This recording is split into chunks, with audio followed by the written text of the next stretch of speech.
So welcome. I'm Danielle. I'm a registered dietitian with Blick Hospitality. I also have Chef Ramina on the line with me. She was here last week for those that joined us for knife skills, but she's our chef in the Chicago Cafe. Today we are sort of building on our knife skills and we're talking about using herbs and spices. So at the end of this skill series, we want everybody to have some new kitchen skills and some confidence to be able to make well-rounded, balanced, nutritious meals. And we also, of course, want those nutritious meals to taste really good. So today, herbs and spices is going to be all about using those two things in the kitchen. Well, we're also going to talk about some flavor again when we get to week 4 is protein prep. So we'll talk about marinating and seasoning or using rubs on proteins. But with that, I'll go ahead and get started. So salt, of course, is probably the most well-known and most widely used spice in the world. But there's a whole other world of flavors out there. I've got a few herbs with me here, and I've got a ton of spices that I'll kind of move to the forefront when we get to spices. So there's lots of other exotic and fun flavors that we can use to season our food, not just salt.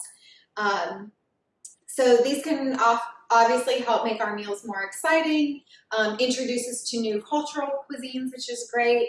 And studies also show that some herbs and spices may offer some protection against chronic disease. I think probably the biggest one, the trendiest one out there in the media right now is turmeric, but you know, cinnamon is one that is pretty well studied that can help dilate our blood vessels, increase blood flow, helps in blood sugar, may play a role in blood sugar regulation. So herbs and spices also confer these health benefits. Today, we're going to discuss the differences between herbs and spices and how to use one versus the other. And then I'll also demonstrate a few different things that you can do with herbs and spices. And then we will leave you guys with sort of a challenge at the end. So first we're going to talk about herbs. And I have my notes. I wanted to kind of save the trees today. So I have my notes on my computer and a couple recipes that I'll review right in front of me. But just so everybody knows too, when I send out the link to the recording, I'm also going to send, there's a participant packet that has 4 pages of handouts and resources. So you'll get all of this material to save to your computer or print off or use at home. All right, so first is herbs. There are 2 different types of herbs, tender herbs and woody herbs. And it's like pretty easy to tell which is which. So tender herbs have like really tender stems and really soft leaves. And then you can, with the tender herbs, you can use the stems. You can chop that up and use it to flavor your food as well. Tender herbs are best used raw because heat will diminish the tender flavors. So that being said, tender herbs are best added toward the end of the cooking process. They're really great added to dressings, marinades, sauces, pesto. Basil pesto is the most common, but you can make pesto with any green herb. You stirring in at the end of the cooking process for hot meals like soups and stews and lasagnas. Parsley and cilantro are often used as a garnish, so sprinkled on top of meals. Tossed into salads. They can, instead of just like using as a garnish on salads, you could actually chop up this whole bunch and like toss it in with your lettuce, and it'll have this really bright, crisp flavor, which is nice. Something else to note is if you have a dull knife, it can crush these leaves, and that's not very good. So if you're cutting these leafy tender herbs, you want to use a good sharp knife. You always want to use a good sharp knife, as we discussed last week. The second type of herb are woody herbs. So I have rosemary. This is one of my favorites. I'm sure we've all seen herbs come like this. It's so fragrant. But woody herbs have this really woody stem. It's hard to see, but probably made of of us have worked with rosemary before. And then the leaves are not very soft. The leaves are also very woody and very hardy. So these stems you don't really want to use in the cooking process. You could throw the whole sprig into a dish while it's cooking. That will impart some flavor into the dish, and then you could strain out the stem at the end. And then another option is just to take the leaves off the stem. So rosemary is like so easy to work with because all you do is you take your fingers and you kind of go in the opposite direction, and then you have all of your rosemary leaves. What else about woody herbs? They're best used, so these are good, best used at the beginning of the cooking process so that they have time to infuse. Since they're hardy, that cooking process isn't going to break them down like it would to a tender herb. So it'll give it more time to help infuse its flavor and to soften and make it more edible and palatable on the tongue. Okay, so that is an overview. In the handout that you get, you'll get a chart that shows tender herbs and woody herbs and kind of bullet points the uses for each of them.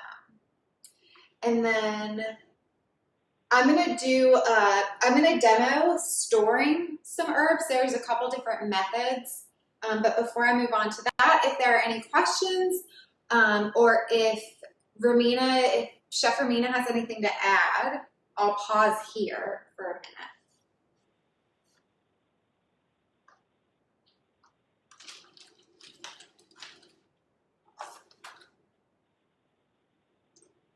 Okay, I'll go ahead and demonstrate. Feel free to type your questions in the chat box as we go though. I'm going to demonstrate a couple different methods for storing your herbs and making them last a long time.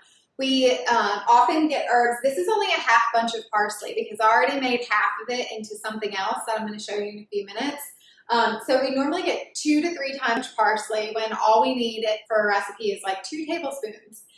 So well, first of all, what do you do with it? We're going to answer that question in a minute. But also, how do you store it? Because if you're not going to use it right away, you want to be able to maximize the time that it will stay healthy in your refrigerator or on your countertop.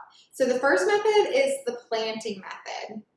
What you want to do is trim the base of the stems. So this is going to be really hard to see on video, but the bases are all like a little bit brown.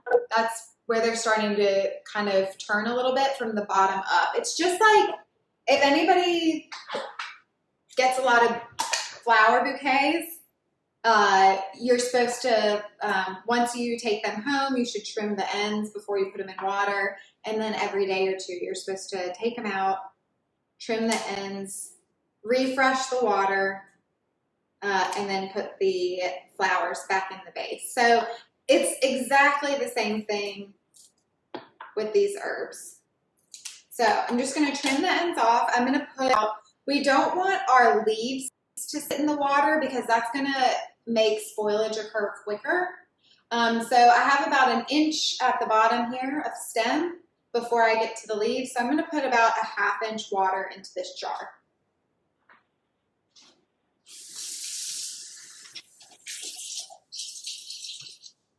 And then I am just going to plop them in there as if these are flowers in a vase.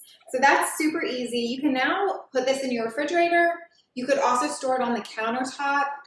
I've also seen people at this point, if you want to protect it a little bit more, you can cover it with a baggie. So we'll do that. I am not going to cover mine with a baggie because the harder it is for me to get my herbs out and handle them, the less I'm likely to use them. So if they're right on top in the fridge, and because you could, once the bag's on, you might want to put a rubber band around it to secure that bag in place. If I have to like take it out, take the rubber band off, gently take the bag off, I'm probably not going to use the herbs, but if they're just sitting in there or sitting on my countertop with the bag off and ready to use, I'll probably use them a lot more. So that is the first method. It's called the planting method. The second is called the towel method. Many of you have probably seen this. So I'm just going to get this. It's a 1 paper towel. I'm just going to get it damp really quickly.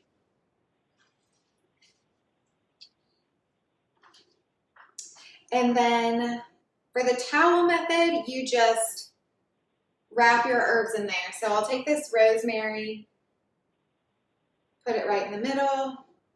I'll roll it up. And then I'm going to put the rosemary in a plastic baggie and then put that in my refrigerator. The plastic bag just helps keep the moisture inside so that paper towel doesn't dry out immediately.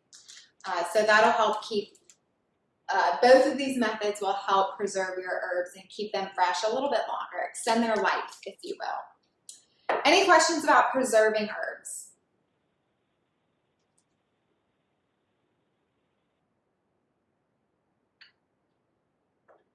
All right, so one thing I also should show you, I have sage here. I think I am going to use this in a demo. I was going to say I should show you sage. Sage is a little tricky because the leaves are very soft and tender, but the stem is pretty woody, so they actually fall under the woody category. Even though the leaves, sage is my favorite. It's definitely my favorite herb. Mine is probably a week, maybe almost 2 weeks old, so it's a little droopy. I did not use either of the, I'm learning as I go, so I did not use either of these methods for storing it, but it probably would look a little better now if I had used that towel method. All right, we'll revisit the sage in a minute. All right. So what else can you do when you have a lot of these herbs left over? One thing that I love, and I just did for the first time, I'm so excited to share, I turned herbs into freezer cubes. Let me grab them out of that freezer. I'm going to demo this for you now too, but I wanted to have some already made up so you could see what they look like. I left a few in the tray so you can kind of see. I like packed this tray to the top with the herbs. And then this is what they look like when you pop them out of the cube tray. So I use parsley, half of my head of parsley. I thought it was going to fill up this huge tray. It filled up half of it. So about one head of parsley would fill up this entire ice cube tray. And then I did parsley and then I did olive oil.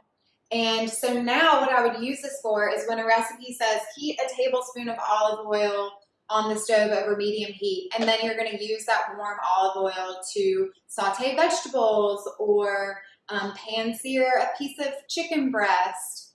Instead of just having plain olive oil, now I'll have parsley olive oil, and it'll help infuse the flavor of that parsley into whatever it is that I'm cooking. So I'm really excited to use these because I make eggs almost every single morning, so I'd probably like cut a cube in half and use that. But you could also, I did this with olive oil, you could also do it with water, and then you could add that, if you did mint in water, you'd have mint ice cubes, you could use that in beverages.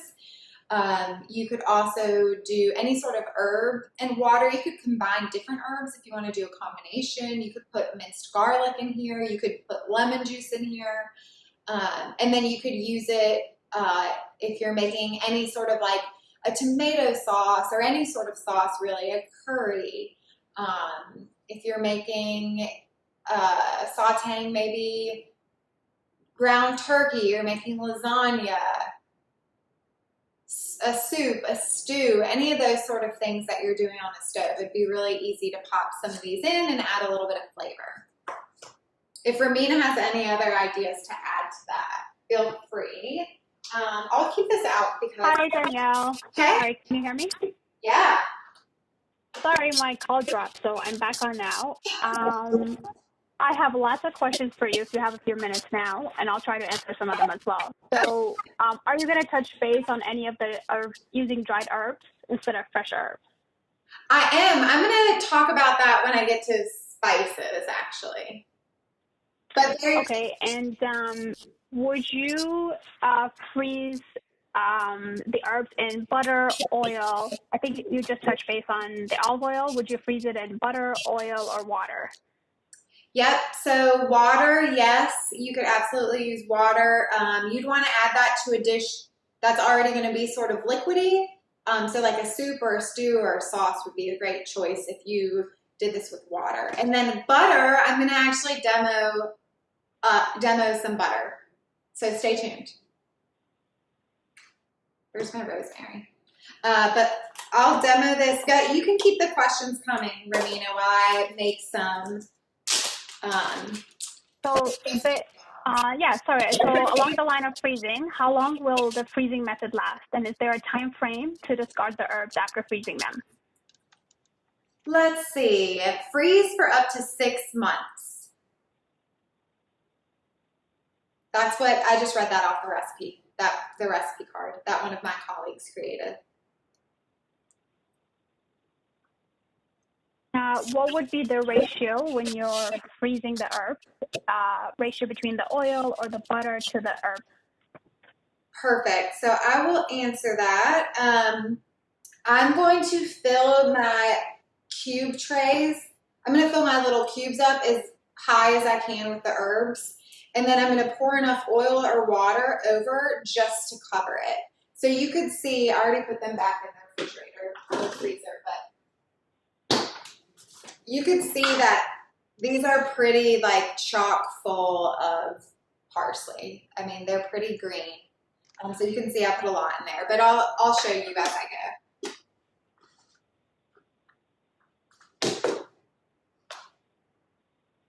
All really good questions. I'm glad you guys, Okay, here's another question is, how do you add spinach to a soup and the leaves become so wilty? So what I would suggest is to always make sure that you're adding it last minute prior to serving. So make your soup, and then the spinach can be the last thing you add to it. And you don't want to cook it, so you can just add it to the hot broth of whatever type of soup you're making. I hope that helps. Awesome. So I'm going to mince this rosemary up. I'm using a knife. We kind of talked about, we didn't really talk about herbs last week, but you could use your palm. Romina, definitely correct me if I'm wrong. I don't specifically remember like learning this in school, but I'm sure we did. And I'm just sort of using a rocking motion to chop up my rosemary.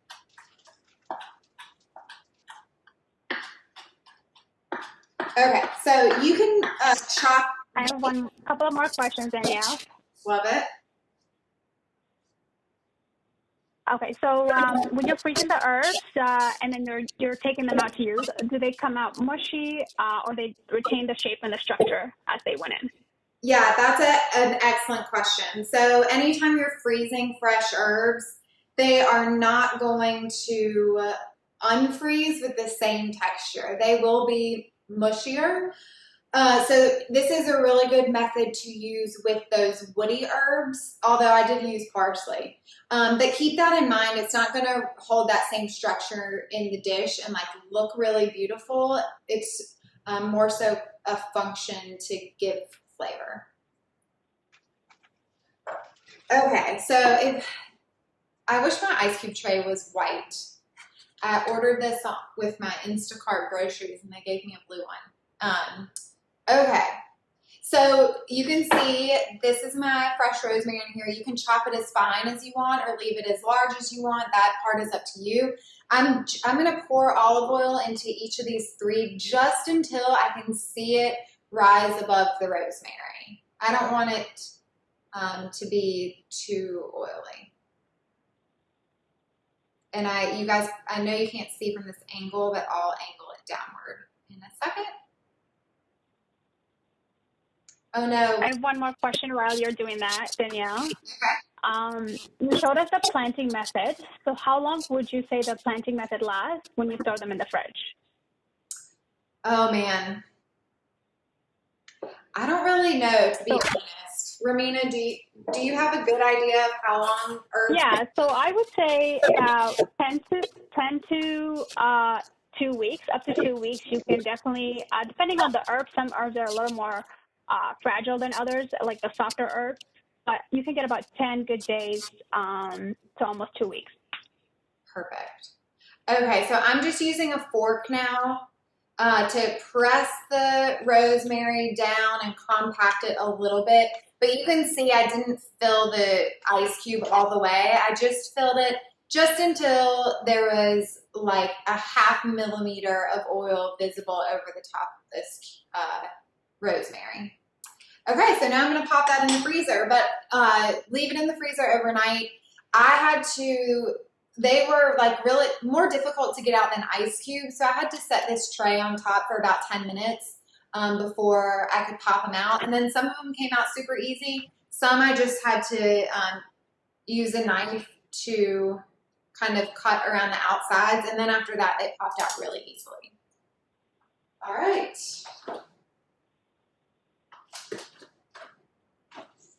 Freezer's getting full.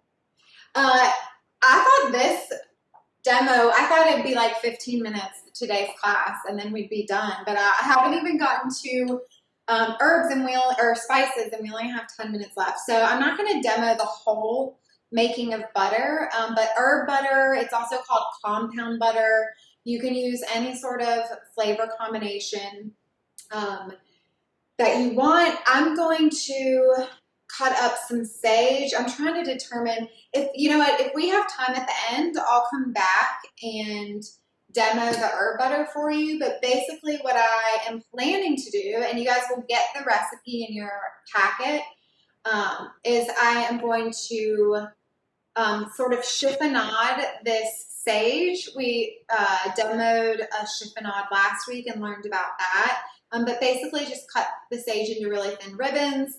I'm going to add a clove of minced garlic. I'll add a couple, maybe half a lemon, squeeze the juice into there. And then I'm using unsalted butter, so I'll probably add a few turns of the salt shaker and a few turns of the pepper shaker, and then use the spoon to sort of, my butter is soft, it's room temperature. And then I'll use the spoon to mix it all together really well. A couple different ways to store it. I have some jars, so I put my ingredients in this jar. But I'm just going to put the butter in my jar and store it in the refrigerator like that. You can also just scoop this out and plop it down on a piece of parchment paper, and then you can roll up the parchment paper so your butter is in a log, and that more resembles like a stick, and it'll be really pretty because you'll be able to see the green herbs. And if you serve it at dinner, you have this really pretty log of butter, and then you can slice off little rounds, which is really nice. So if we have time at the end, or if anybody stays on after 1 p.m., I can come back to this and talk about it a little bit more. But I definitely want to talk about using a note on fresh to dry herbs. I do have a lot of dry herbs here. So if a recipe calls for fresh herbs, but you have dry herbs, or vice versa, it's a 3-to-1 ratio of fresh to dry. So I'm doing math in my head. So if your recipe calls for 3 tablespoons of chopped sage, you would use 1 tablespoon of dry sage. So 3-to-1 fresh to dry ratio. Does that make sense? And then Romina, do you have any tips for using dry herbs, as far as, do you add those in the beginning of the cooking process, or would you add those more at the end? I wouldn't say all the way to the end, but since the herb is already dried and has lost a little bit of that flavor, you get a lot more flavor from a fresh herb. So I would add it towards the middle process of cooking. It depends. If it's a spice, then you want to add it in the beginning when you're sauteing your either vegetables, and you want to kind of work the spices in the pan. But for herbs, I would add it halfway through. Okay, great. That's good to know. So spices. I use a lot of recipes. I love to cook, so I've been accumulating every time I find a recipe that needs something new. I just run out to the store and I buy it. Mine are all alphabetized because I'm a crazy person. But I love using spices. I am not personally super intuitive on what flavors to use when with what dishes. I use the Flavor Bible a lot, which I'll talk about here in a minute, to make a decision as to what I'm going to put in my meal. If I am making something like a whole chicken, I did this with like a whole chicken in the oven a few weeks ago, and I just sort of like looked at my spices and I was like, okay, I picked a few out that kind of sounded good, and then I opened each one up and I smelled each one and I was like, oh, this like smells like it would go really well on chicken. And so that's what I sort of like patted all over the outside of my chicken. So if I'm adding spice, if I want to add some flavor and I don't really know what exactly I want to add, sometimes I'll just sort of like smell my dish and then I'll open a jar and smell that and say, okay, that smells like it'll go well together. So again, I'm not super intuitive with spices, so that's kind of my method. I'm going to definitely ask for Ramina's input on that in a minute. But I also love the Flavor Bible. I use it all the time. I bought this, I think it was on my like syllabus for one of my classes in school. But it goes through, it's in alphabetical order also, and it's a list of like any food that you could think of, fruit, vegetable, herb, protein, seafood, legume, and it will tell you what flavors go well with that. So why doesn't Ramina, let's have somebody type in the chat box what they want me to look up, and I will look something up and tell everybody what it says.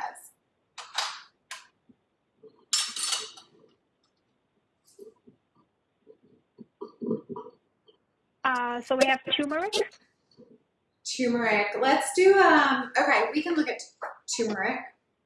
I almost never look up herbs and spices. Normally I start with a food that I want to cook and then I look up, but maybe we want to see, maybe we know we want turmeric. Let's see.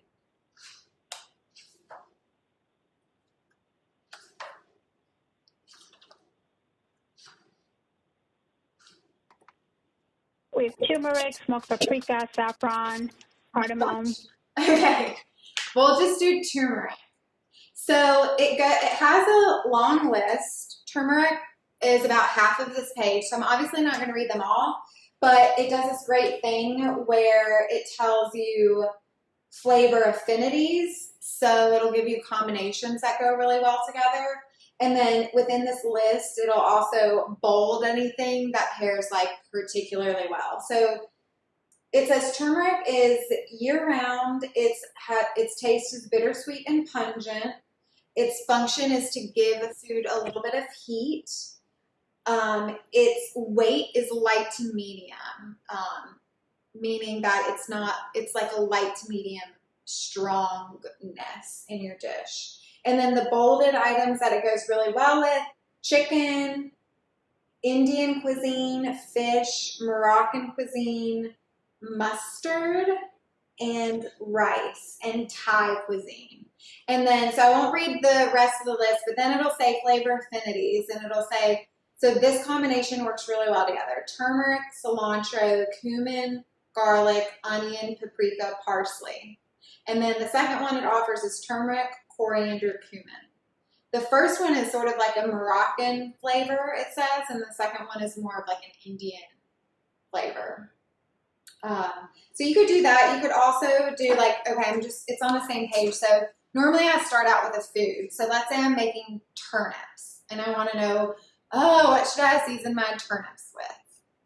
So the bolded items under turnip, it says unsalted butter, cream, potatoes, salt, and thyme. So maybe I'm going to roast my turnips in the oven. I'm going to toss them in a little bit of unsalted melted butter, or drizzle it with some unsalted butter and then toss it in thyme. And then I'm going to roast them in the oven.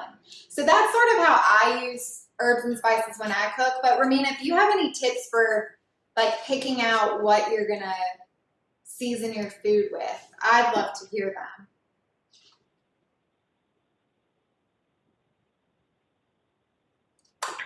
Well, that's a really good method. You can definitely refer back to the book as an option.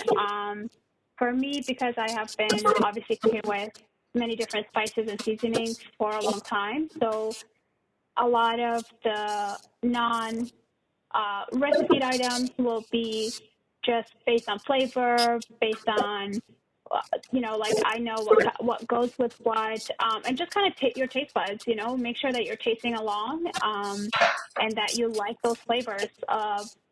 Sometimes you can add a lot of turmeric to something, and you might not enjoy the very strong flavor of turmeric or curry. So you can always just taste as you go along and make sure that you're enjoying those flavors. Great. Quick question, Danielle. I have. What's the name of the book? It's called the Flavor Bible. I can send The Flavor Bible. Yeah, I can send a link to it when I send up the notes as well. It is 1 o'clock, but if anybody's staying along, I am going to finish this butter. I feel like I wanted to say a couple other things about, in the handouts that we send too, I think spices are really great. I have a couple here. You can buy blends at the store. So some of these already are blends, like garam masala I use all the time. It's really popular in Indian and Middle Eastern cuisine. But that's actually a blend of about 6 or 8 different spices. Or 6, it says on the side. But you could also buy blends, you'll see, that come in packets like this. I do use these frequently for seasoning proteins or sometimes seasoning vegetables. This one is for taco meat. I actually use this, and this one is ranch. But I'll mix this into Greek yogurt, like plain Greek yogurt, and use it to make like a taco dip for veggies. So definitely take a look at what you can already purchase blended together in the store. The handouts I'm going to send out, there's some links to some really great tools on this website I love called Cook Smarts. But they have so many different blends that you can make at home, and they're based on cultural cuisine. So maybe you use like Tex-Mex seasoning all the time and you want to switch it up. Like you could make the same dish and throw in a different seasoning, and it could have a totally different flavor and different appeal. So I kind of challenge everybody to try something new. When I send out the handouts, pick out some new flavors that you've never worked with before. Try it on a favorite dish, something that you're already familiar with, and see how that sort of transforms whatever it is that you're cooking. So yeah, I'm going to continue to make this butter. If you have questions, Romina might have to hop off the call, but I'll stay on until 1:15. People at this point, you're welcome to unmute yourselves and ask questions, and stick around.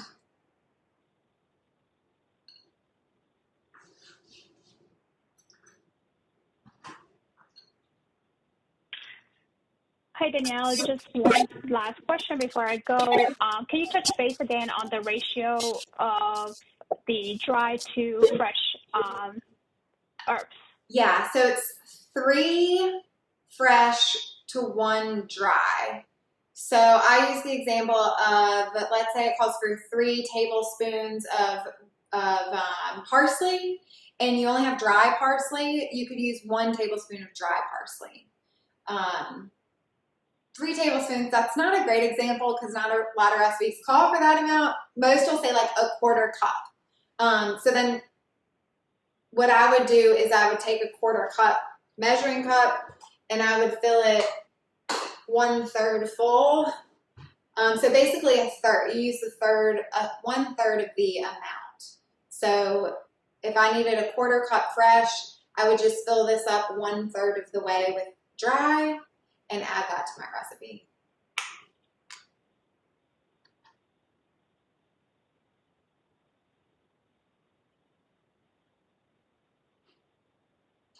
All right. Well, thank you, Romina, for joining us. If you haven't jumped off yet, your expertise is always very, very much appreciated. Awesome. Thank you, Danielle. Thanks, everyone. All right. So if anyone's sticking around, I have 1 stick of butter. It's room temperature. And then I have, I squeezed about maybe 2 teaspoons of lemon in this recipe. is also in the packet, and it does include the garlic, the lemon, the salt, and the pepper. I'm going to use the method that Romina shared with us last week for the garlic. So before I peel it, I'm just going to smash it a little bit, and then that skin will come right off, which if that's not the best trick I've learned, then I don't know what is. And then I'm curling my fingers under, even though my garlic is teeny tiny, and cutting it into really thin slivers. And now I'm going to mince it just like I did with my herbs, using that rocking motion back and forth.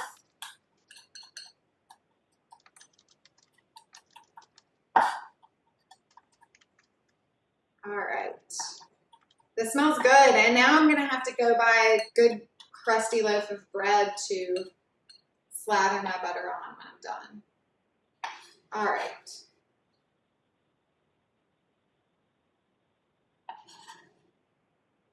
And then last, I'm going to do maybe a couple turns of salt. I love pepper. I'm going to do a few turns, like I did probably 8. And then I'm just sort of using my spoon to mash it and blend it all together. So this is really easy too. Oh, I didn't add my, what was I going to add to this? Sage. I'm like, where are all the herbs? I'm not making herb butter if there's no herbs. The herbs it calls for, let's see. Mixed herbs, a 1/4 cup. Perfect.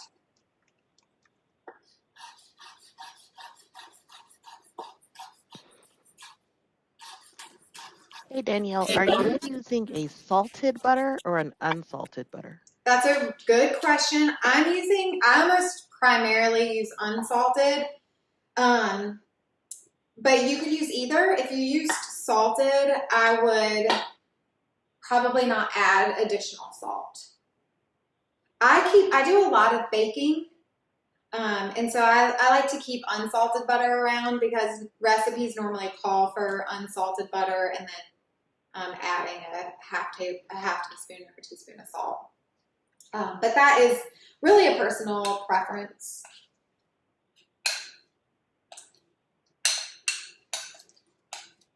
Okay, so this does look really nice. And now that you guys can't see it, but I will show you. Now that I see how pretty it is with the green, I really want to roll it out in parchment so that it'll look really nice on a plate. So I'm going to do that. I have wax paper. You could use wax paper or parchment paper. Danielle, I have a question. This is Rhonda. Hi. Hey, have you ever used Zatar or Zatar or however you pronounce it? Yes. I do use Zatar.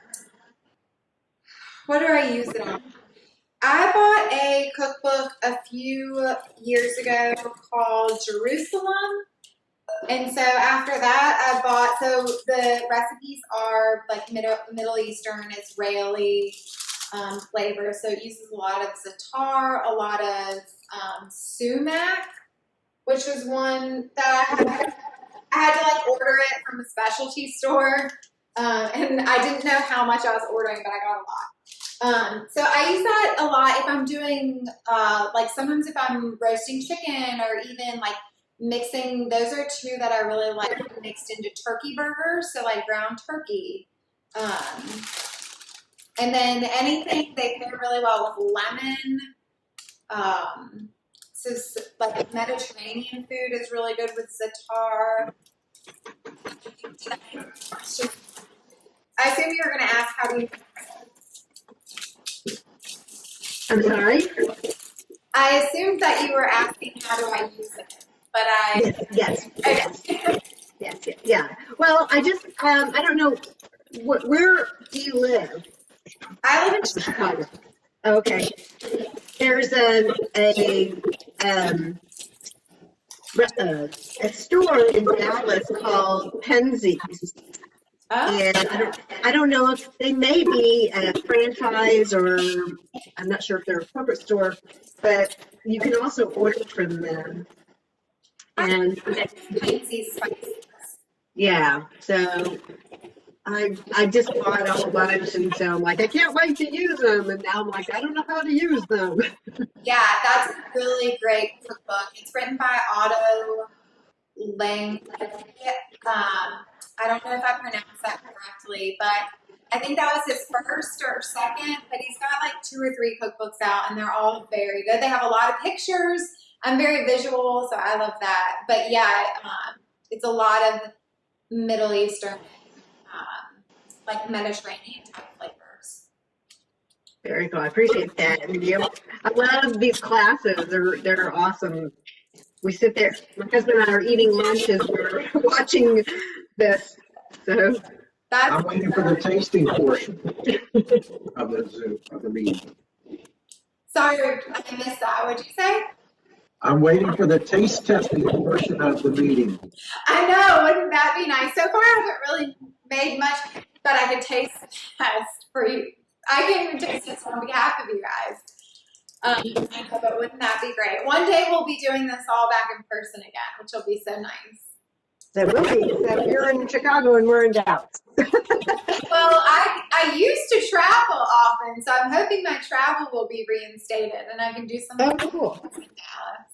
Well, that would be fun. Yeah. Well, thank you again. Yeah, you're welcome. Thank you for joining. Thanks to all that had questions. And I'll send out kind of a recap email with a link to the recording and the tip sheets and all that good information. So these are fun. I'm glad you guys are enjoying them.